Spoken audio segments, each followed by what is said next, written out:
Olá pessoal, tudo bem? Estou gravando este vídeo na tarde do sábado, 9 de março, portanto, amanhã será o domingo, já a partir de hoje à tarde, e o domingo letare. Então, eu gostaria de gravar esse vídeo para tirar, exatamente com essa temática, tirar uma dúvida. Qual é a diferença entre o domingo gaudete e o domingo letare? Lembrando que aqui a gente está utilizando a pronúncia romana, por se tratar de um contexto eclesiástico. Mas, na pronúncia reconstituída, nós teríamos laetare. Bem, toda a pronúncia que eu vou utilizar aqui com o latim será a pronúncia romana, pela questão eclesiástica. Antes de falarmos propriamente do domingo gaudete e do domingo letare, vejamos a divisão do ano litúrgico. Então, basicamente, nós podemos dividir o ano litúrgico da igreja em 5 tempos. Lembrando que, assim como nós temos o nosso ano civil, iniciando no dia 1º de janeiro, finalizando no dia 31 de dezembro, com a divisão dos meses, nós temos algo parecido dentro da igreja. Inicia com o tempo do advento e finaliza com a Páscoa, a ressurreição. Bem, vamos lá então.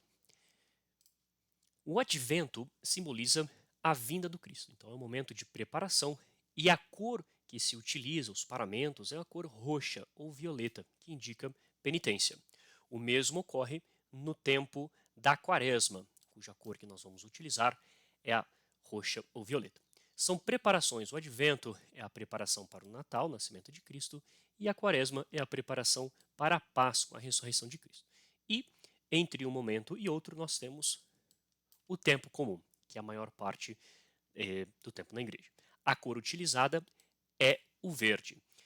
Temos apenas essas cores, roxa, branca e verde? Não, temos outras, por exemplo, a cor vermelha para os mártires, festas do Espírito Santo, enfim. E também 2 dias muito especiais, 2 domingos, é permitido que se utilize uma cor rósea, então, ou rosa, como alguns dizem, ou outro nome. Eu coloquei o título mais ou menos dessa cor, mas varia um pouco. É opcional, que é exatamente o domingo gaudete e o domingo letare. Então, eu gostaria apenas de identificar esses momentos no período litúrgico para que tenhamos uma ideia disso. Então, onde que eles se situam? Eles se situam nos tempos de penitência. Então, no tempo do advento e no tempo da quaresma. Especificamente no penúltimo domingo. Por exemplo, no advento, nós temos 4 domingos. Então, no terceiro domingo do advento, nós vamos ter o domingo gaudete. Já a quaresma possui 5 domingos, 6 se considerarmos o domingo da Paixão de Ramos, que já inicia a Semana Santa propriamente. Portanto, desses 5 domingos, nós vamos ter no 4º domingo, amanhã, o domingo letare. Qual é a explicação para essa cor mais rósea? Uma boa explicação é o abrandamento do roxo, o abrandamento da penitência. É como se o roxo se misturasse com a cor branca da festividade que irá se seguir, ou seja, no caso do advento, para o Natal, e no caso da quaresma, para a Páscoa. É um momento de esperança, de lembrar que virá uma festa, mas ainda em penitência. Por essa razão, no penúltimo domingo, nós temos essas celebrações. Bem, vejamos agora o significado. Por que nós falamos domingo gaudete ou domingo letare? Basicamente, porque é o início da antífona de entrada. Então, o da quaresma, que é o que nós vamos ver agora, letare Jerusalem, alegra-te Jerusalém. E o do terceiro domingo do advento, gaudete in Domino semper, alegrai-vos sempre no Senhor. O que é a antífona de entrada, que alguns podem perguntar? É um versículo bíblico que ajuda os fiéis a entrarem em sintonia com o mistério celebrado. Ele vem no início, para quem tem o missal, ele sempre aparece ali. Então, toda a música, toda a preparação da liturgia deve levar em consideração a antífona de entrada, porque é ela que vai guiar toda a celebração. Bem, tendo isso em vista, agora adentremos a língua latina. Então, são sinônimos, em primeiro lugar, o verbo gaudeo e o verbo letor, só que eu gostaria de explorar um pouco para que possamos entender melhor.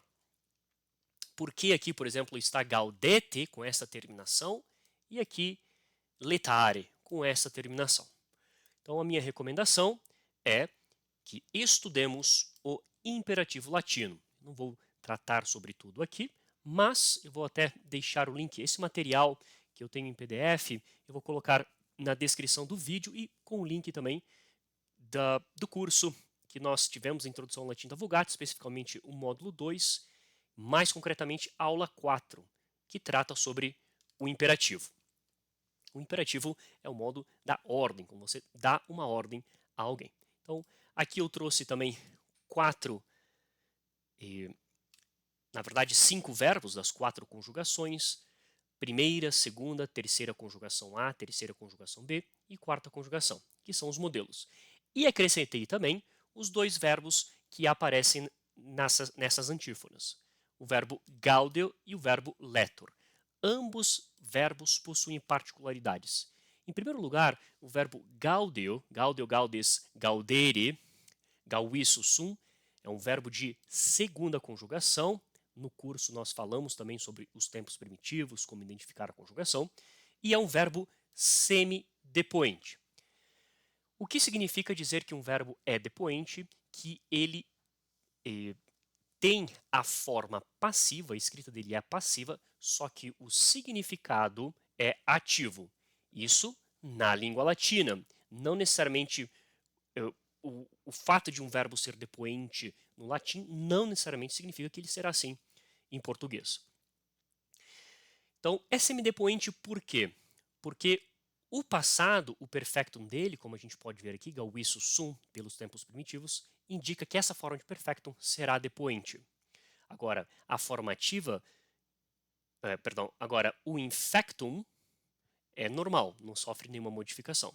Agora, já o verbo letor, na pronúncia reconstituída seria laitor, ele é depoente, ou seja, toda a significação, toda a forma dele é depoente, só que a significação é ativa. Letor, letaris, letare, letatus sum.